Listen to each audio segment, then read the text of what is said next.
I have today one of the best guests ever. This is Amber Dekker. You probably haven't seen her a lot on the show because this is her first time hanging out with me. Yep, on the show for sure. Yeah, she hangs out with me all the time at the client celebrations and at family events and just things that we're doing in general in life. And Amber and I have come, with the whole family, to have a unique relationship, one that really is built on love. Yeah. Right? Yeah. In fact, what have you come to really appreciate about what I call you? She calls me daughter-in-love, which at first I was like, what? I don't understand. And now I love it. I love that term because daughter-in-law and mother-in-law, they have such nasty connotations. When I hear the term mother-in-law, I immediately think of misunderstandings, I think of conflict, I think of just an awkward relationship that where the son or the husband is in the middle and is kind of pulled between both women. And I think that's just an image that we just want to do away with in our culture. There's no reason why we need to have that. No, and we don't. Yeah, and we don't. No, if in fact sometimes I'll stick up for Amber and Ryan's in the doghouse. Yeah. Right? Which now, is it wasn't kinda always that way. At the beginning, we had, the awkwardness of like, okay, what are your expectations? What are my expectations? How do I fit into this new family? That kind of thing. So we had a bit of an awkward time at the beginning, but then we just made it work, right? We were committed to each other. I'm just as committed to you as my mother-in-law as I am to my husband. And mother in what? Oh, mother-in-law, mother-in-love. Sorry.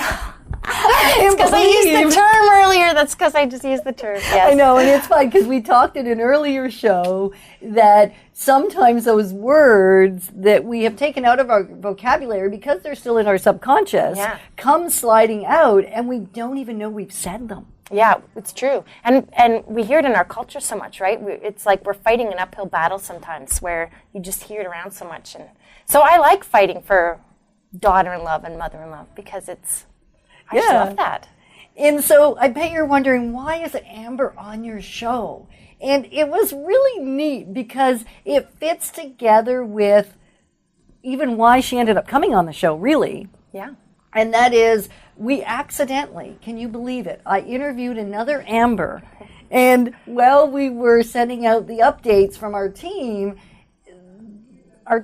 thought I meant this Amber. There's not that many Ambers in the world. So. Right. And so Amber got a request from our team to say, hey, do you want to come on the show? And she sent me an email going, Mom, what? Why am I on the show? And I said, you're not. And she goes, yeah, but... So we figured out eventually that it was actually the other Amber that I'd already spoken to and coordinated to be on the show. And so we put it to rest. And then as Amber was thinking about it, she went, why couldn't I do a show? Because of the impact that the Dekker team and the Dekker family has had on my life. Huge impact. And it's because of our real estate business that we've had the opportunities that we've had. Yeah. And so she talked to someone else. So, I mean, one of the concepts is a good idea is just that when one person has it. Any one idea, generally speaking, only becomes great when I expose it to other great thinkers. Yes. And so in the process of Amber thinking about, hey, maybe I could actually do a show, she didn't voice it to me. She voiced it to one of our other mentors and really good friends. Mm-hmm. And when she expressed it to him, he said, well, of course you could do a show. We can tie what you do in your day-to-day life with the Dekker team. And which is awesome because there actually are a lot of similarities in what I do and what you guys do in terms of taking people out of one environment they're comfortable in and putting them in another environment, physically even, with houses and things. Oh, and same with you. Yeah, with trips. So we're going to share a little bit about how Amber does that and how it connects together, and then how the Dekker team actually has created that synergy. Mm-hmm. Right? Yeah. So Amber, what do you do every day besides take care of my grandchildren and my son? I work with Hungry for Life, which is a Christian nonprofit organization where we work with churches that want to engage in international projects and missions trips, and we help them do it more effectively. So yeah, that's essentially it in a nutshell. And we're all about transformation, just like the Dekker team is. We're all about transformation of the people's lives when they go on trips, the people who they go and come into contact with internationally, and also just with the local church, just creating a new passion. And even local organizations. And local You don't organizations actually have too. to be a church to take on a missions journey. Yes. And to go to, well, lots of different companies, right? Yeah. Countries. Countries. Yeah, we work with groups of nurses, we work with schools, we work with just pretty much anyone who wants to get involved in a project internationally. Yeah. And so there's going to be some intense training. Yes. There's some intense training involved.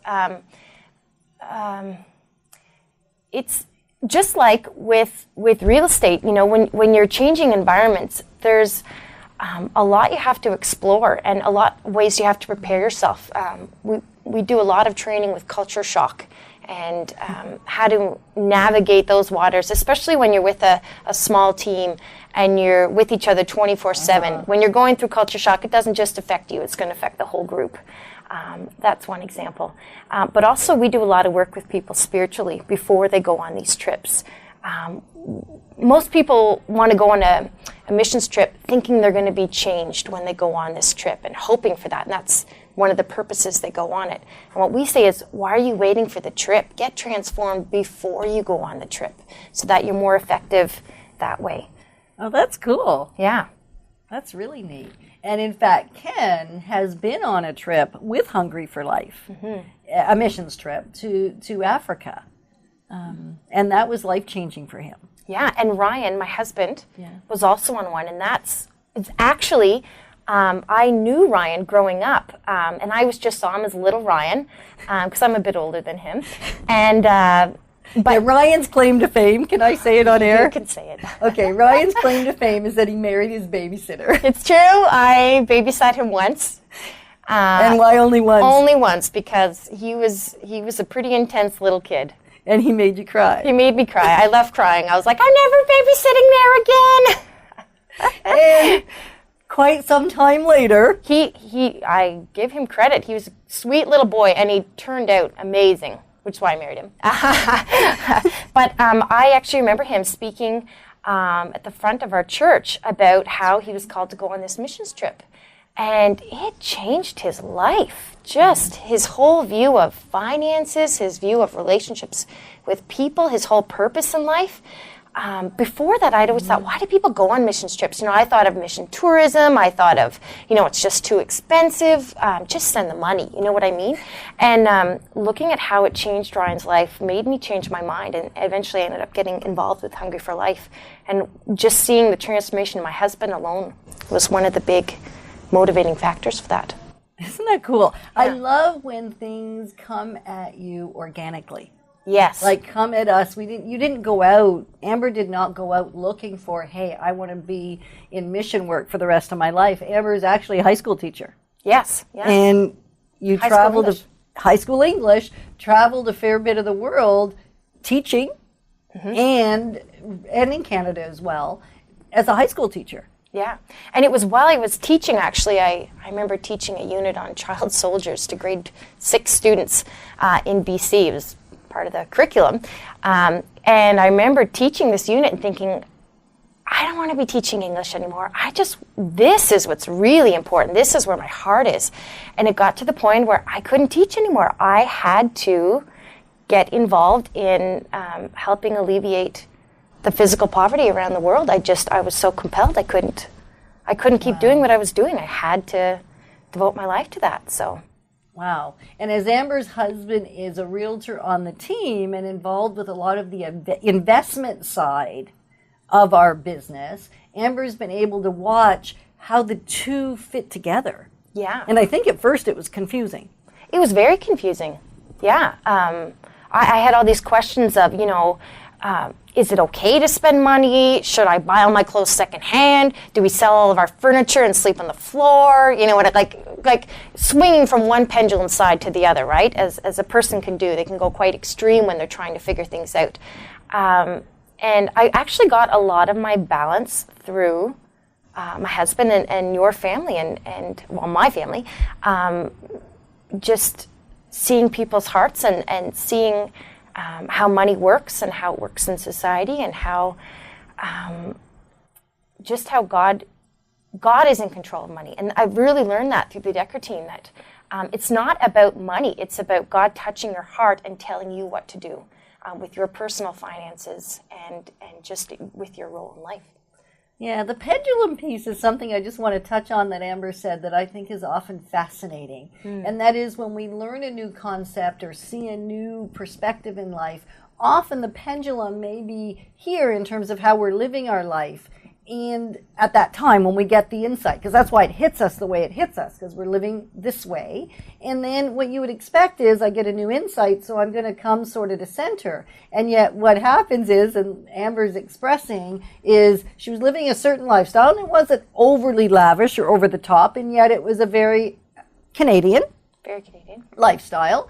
And then she saw and experienced things that were uniquely, vastly different, that were way over here on the pendulum. And so for a while, it's like, do we even sleep in a bed anymore? Yeah. Should I be sleeping on a mat?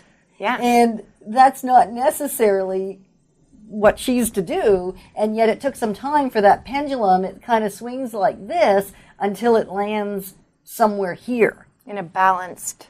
Yeah. That takes all perspectives into consideration. Yeah. It just kind of, and we land in the middle somewhere, which we don't want to say in the middle as a sellout. We're saying in the middle because the pendulum over here wasn't what she was called to do. Too extreme. Right. And if she had been called to do it, she would have done it. Yes. And I think all of us would. And yet there's this journey that has to happen most of the time. And what a great example. So Amber does not sleep on the floor. No, I don't. I have a bed. Yeah, which is awesome.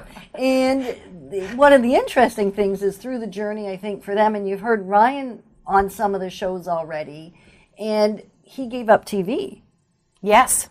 And that wasn't really because of that particular reason. It was more because of what can he do with his time. Yes. What will happen to my life if I don't get sideswiped by getting sucked into a TV. Yes. Right? That really was what it started with. Yes. And it's taken the whole family on a journey. Yeah, it really has.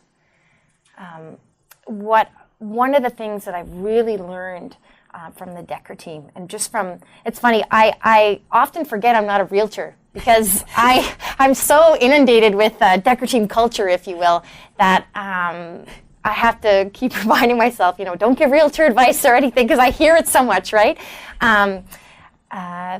So one of the things I've really learned that's translated into my life and is translated into the way I work with churches and in my ministry is how the Dekker team, you guys put such a focus on growth. I had come into the family thinking growth was just academic growth. You need to get better at what you do, but the personal growth, the self-growth that you guys focus on is really inspiring. Just as in terms of, as realtors, always, you guys are very cutting edge. You're always aware of the market. It's called the bleeding edge. Oh, bleeding edge. Yeah, the bleeding edge. No, and the reason for that is you actually cut yourself and you bleed when you cut. So gotcha. It's when you take a risk. I mean, I can remember buying our first digital camera. And I think it was 1.2 megapixel, and it was, I think, about $6,000. And so that was absolutely the bleeding edge, because you do a lot of bleeding when you step out and do things that are maybe not the norm, that are not the accepted way of doing things in an industry yet. So absolutely, it's cutting edge, and it hurts. And it hurts. And yet the great news is I think it's a little bit like the pendulum. Eventually you work your way through and you land somewhere that really works and makes sense. And you figure, and by the time it becomes mainstream, you're already well integrated into living and being that way. Yes. Right? And I think that's what you're saying. That's really what growth is about. Yeah. Yeah, it's about recognizing I need to change. And I think a lot of us don't always take time to stop and reflect and say, what do I need to do better? What do I not just career-wise, but personally. How do I take where I'm going and make it even further? You know what I mean? Yeah, and I don't want anybody to think that we don't love who we are just the way we are and that we don't love you just the way you are. It's that there's always more. There's always more. And it's not a striving anymore. I think when we first started on this journey 2.5 decades ago, or maybe even more than that, it was because our life was falling apart. And we were about, and I've shared this, I think, on air before. If not, then brace yourselves. Ken and I were in a relationship where hatred was really the only emotion that existed. And from that horrible place, and financial destitution was taking place, and we were heading down a horrible path that way, and our kids were not doing well, and life was just horrible. And it was based on the choices we were making. And so when we came into the idea of growth and moving forward, for the first several years, it really was a striving. It was this, how do we make it happen? And that's hard work. Yes. And so what we've come to learn is that we can actually surrender all that stuff and find a place where we are able to thrive without. Doesn't mean I don't have a role to play. It doesn't mean I just sit back and wait for it all to happen. And it's not this strenuous, difficult, arduous striving. It's a letting the opportunities come to you and being prepared for them in advance and then seizing them. Yes. It's fun to grow. Yeah. And it's not that there's anything wrong per se. There may just be a slightly better version of me. And the growth that I find most effective, at least in my life, is when I feel God prompting the growth, where I feel a nudging in my spirit saying, Amber, this is an area in your life that you need to deal with. And when God brings something and puts something on your heart, it may not feel the best timing for you, but it really is the best timing, because when he's prompting you to change something, it's because he's going to give you the strength and the skills to change, and he's going to be with you through the process. So I once heard this analogy of a teacher saying to students, that the students were saying to the teacher, why are you reading so much? And that, the teacher would be reading during lunch break or whatever, and the teacher said, because I want you to drink out of a flowing stream, not a stagnant pond. And that actually stuck with me because it makes sense. And so when I work with churches and things, I am no one to give counsel and guidance if I'm not growing myself and if I'm not really spiritually striving for God and seeking Him out and making Him my number one in my life. And so it comes to a certain amount of integrity there too, right? Where you can't, just like with you guys, it would be difficult to be offering people advice if financially you guys were a mess, right? It's just one of those things. You have to be really at the top of your game in the area that you are offering guidance. Right. So if you're just joining us on the Inside Track on Real Estate, we've been talking with Yetta and my daughter-in-law, Amber Dekker, about Dekker team and how it relates to her entire life. Yeah. Which is kind of cool.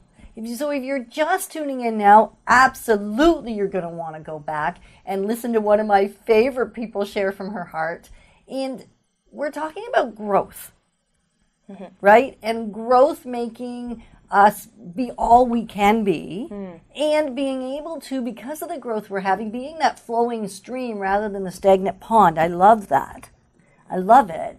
And that's the first time I've heard it. So we obviously haven't spent enough time together, Amber. In the real estate experience, can you imagine if I stopped learning about the new things in real estate and even reestablishing the old things, how ineffective I would be in helping a client, right? It would be malpractice. It would be scary. It would be scary. So to constantly be growing and moving forward is so that we're able to bring the best tools, the best marketing, the best strategies, the best opportunities to our clients, whether they're buying a home or selling a home, and in fact, the best options. Because what we generally do. Had one of my clients last night, we were working on selling one of their homes, and she's in another country, 16-hour time changed. It's difficult, so we got on the phone, and she said, I know you're not going to tell me what to do. And I said, she says, you never do. And I said, well, that doesn't help you. What I'm going to lay out for you are your options. And we're going to discuss the merits of each of the options. So I will absolutely explore them thoroughly with you and have the skill and the expertise to do that with excellence. And at the end of the day, it's not my decision. Although I treat your money like it were my money and your house like it were my house, it's not up to me. Right? So if I hadn't constantly been growing, at one point I thought it was up to me. You know, I would tell people, hey, this is what you need to do. And who likes to be told what to do? Not very many of us. We want to have our options laid out in front of us. And because we're constantly growing and moving forward, we know what those options are in today's market. Right? In today's culture, in today's economy. Not that of 15 or 20 or 30 years ago. And I think that's what you're saying about your ministry too. Yeah. Because even ministry options. Really changing. Hugely changing. And international projects and working with developing countries, that's constantly changing as well. Because we find what better didn't work. practices. Yes. Exactly. And we learn by failing forward. Yes. So that's probably, can we talk about that for a little bit? Sure, yeah. The whole idea of failing forward, what does that mean to you, Amber? That is an awesome thing I've learned from you guys. I used to just be terrified for a while to start anything because I would feel like, oh, what if I fail? And particularly for people who struggle a bit with self-esteem or self-confidence, the idea of failing is terrifying because it brings your whole not existence, but your whole value as a person into question. You identify with yourself as someone who failed, and that's crazy. Why is it cannot crazy? be a human and not fail. It is just not possible. Talk to any parent. There is no parent out there who will say they've never failed. Absolutely. Well, and even when we think about just learning how to walk. Yeah. Right? Like one of your little ones Svenja has just recently learned to walk. Yeah. And how many times did she fail? Oh, she falls all the time. And can you imagine if the first time she failed, she went, that's it. I shall never walk. I shall sit here forever. You know what I mean? Like, it'd be crazy. And somehow we, as children, we know it's okay. And I don't know what happens between being a child and growing up where we start to think it's not okay to fail. And what happens when we don't succeed? Because I would say we actually never fail. Yeah. I would actually say that we either learn or we succeed. Yeah, is it John Maxwell? Sometimes we fail. Sometimes we learn and sometimes we succeed and sometimes we learn. Yeah. And so succeeding is accomplishing the thing you wanted to do, and yet where did we get the idea that the first time we did something, we were going to be good at it? Or even the 10th. Even the 10th, even the 100th. Just Dan and I, Dan is the gentleman that records that you never see on this show. I'm going to get him on the show at some point because he has been a client of ours. So we're going to get somebody else on the other side of the camera one of these days, and he's going to talk with us. However, that may take some more years. We're only a couple of hundred shows in, so we'll have to see. We were just chatting this morning about the first show we ever recorded. And it took us about 6 hours to record 28 minutes. It was a failure. And it's still out there. I don't want you to go watch it. I think it's still, you could go watch it. Remove the link. Yeah, we maybe know. I decided that it's okay for people to see the progress and for me to see the progress. So that took us basically an entire day to record 28 minutes. Wow, what a difference from now.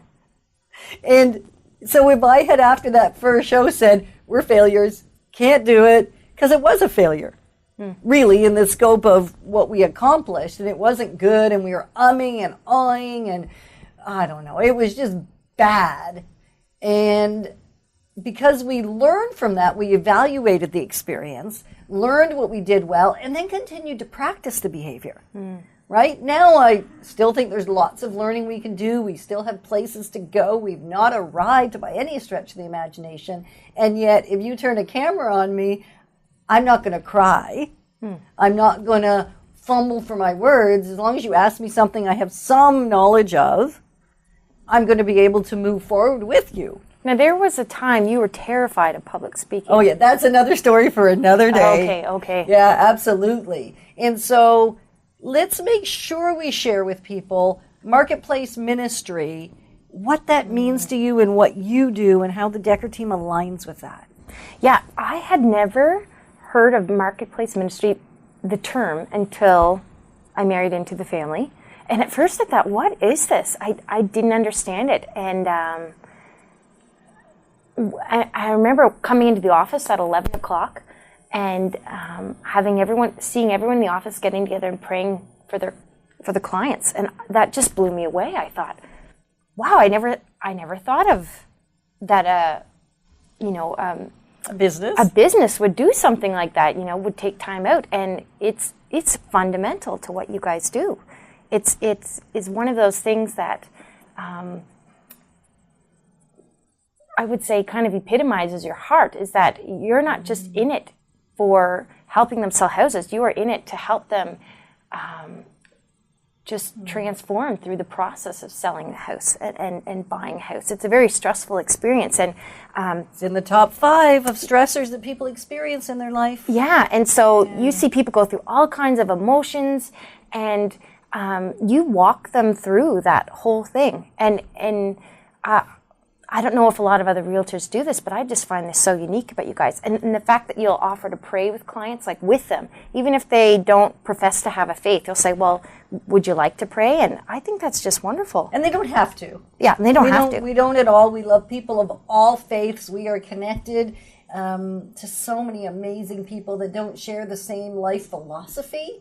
And that creates us to be part of the human race. Yes. Together. And I love doing life with people of diverse beliefs and backgrounds, and still being grounded in what we know we're about. Yes. And you are, I guess I love that your beliefs and your faith so permeates your lives that it naturally comes out of you.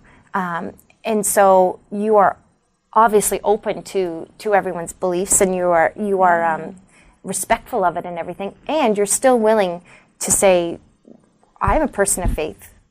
I'd love to pray with you if you'd like to, and I just think that's awesome.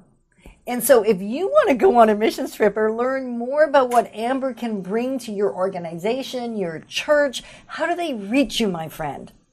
You can go to hungryforlife.org, the website, and find out more that way. Or I suppose you could contact the Dekker team. Yeah, absolutely. So Hungry for Life or info@Dekker team, and we will get you in touch with Amber if you want to have your life transformed and the lives of others through Hungry for Life experience. Mm-hmm. Yeah.